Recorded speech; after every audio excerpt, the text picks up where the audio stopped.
दिव्या को देखने लड़के वाले आए हैं, लेकिन उनकी बातों से लग रहा है कि वो लंबी लंबी फेंक रहे हैं। हमारे यहाँ 5 कार हैं, 7 बाइक्स हैं, फिर भी हम बस से आए हैं।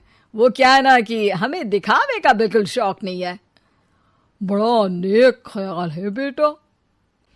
लेकिन खुद की गाड़ी में बैठना दिखावा थोड़ी ना होता है। अरे हम दिल्ली से आए हैं, वहाँ पोल्यूशन बहुत है ना, तो हम गाड़ी में नहीं निकलते हैं। हाँ, ये उससे भी बड़ा नेक ख्याल है बेटा। लेकिन अगर आपको पोल्यूशन की इतनी चिंता है तो घर में 5 कार और 7 बाइक क्यों रखी है? अरे इतने पैसे हैं, फुर्सत में क्या करेंगे, कुछ ना कुछ खरीद लेते हैं। अभी पिछले ही हफ्ते एक हेलीकॉप्टर खरीदने का सोच रहा था। तो क्यों नहीं खरीदा? अरे उसके पंखे हवा ज्यादा देते हैं, हमारी माँ को ठंड बहुत लगती है ना, अब बुजुर्गों का ध्यान रखना पड़ता है ना। अरे वाह वाह, ये तो बहुत बड़ा ऊंचा और नेक ख्याल है। हम कैसे मान ले कि ये लोग झूठ नहीं बोल रहे हैं? अरे हमारा परिवार झूठ नहीं बोलता। दिल्ली शहर में किसी से भी पूछ लीजिएगा, हमारे बेटे का बड़े लोगों में उठना बैठना है। हाँ। अरे छोटो चुप रह, इतने बड़े लोग हैं, झूठ क्यों बोलेंगे? हमारी फैक्ट्री है, और ऐसी फैक्ट्री कि यहाँ ग्राहक आया, इधर सामान बनाया जल्दी जल्दी, और हम हर काम ना जल्दी करते हैं। हाँ वही तो, तब जल्दी जल्दी अपनी बेटी का हाथ हमारे बेटे के हाथ में दे दीजिए।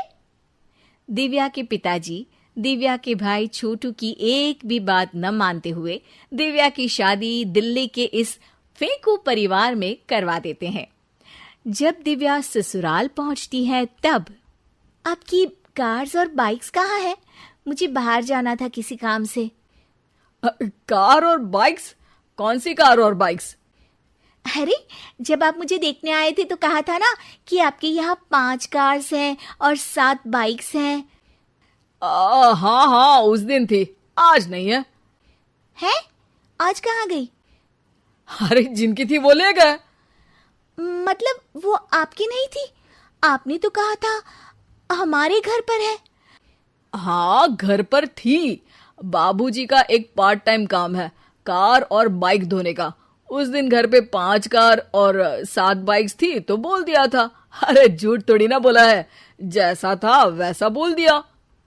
और वो हेलीकॉप्टर खरीदने वाली बात, वो झूठ थी क्या?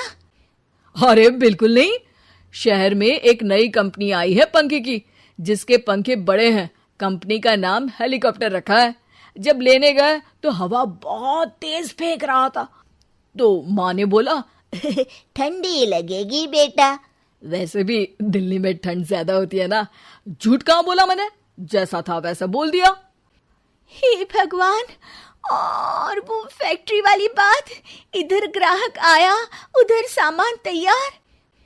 अरे वो भी तो बिल्कुल सही है। मेरा ना पानी पूरी का ठेला है, इधर ग्राहक आता है उधर पानी पूरी बना देता हूँ। अरे झूठ कहाँ बोला, जैसा था वैसा बोल दिया। हे राम, मेरे तो कर्म फूट गए। आपने तो कहा था कि आप लोगों का बड़े लोगों में उठना बैठना है। अरे है तो, पहले मैं बहुत बड़े लोगों के यहाँ नौकर था। जब भी कोई गलती करता तो वो मुझसे उठक बैठक लगवा देते। हो गया ना बड़े लोगों में उठना बैठना। दिव्या अपने साथ हुए धोखे पर रोने लगती है और ठान लेती है कि वो ससुराल वालों को लाइन पर लाकर ही रहेगी और उनकी ये झूठ बोलने वाली आदत छुड़वा कर रहेगी। आप लोग खाने में क्या लेंगे? करेला खा लूंगा। अरे मुझे तो टिंडे खाने हैं। कद्दू खाऊंगा। अच्छी बात है, खाने की टेबल पर मिलते हैं।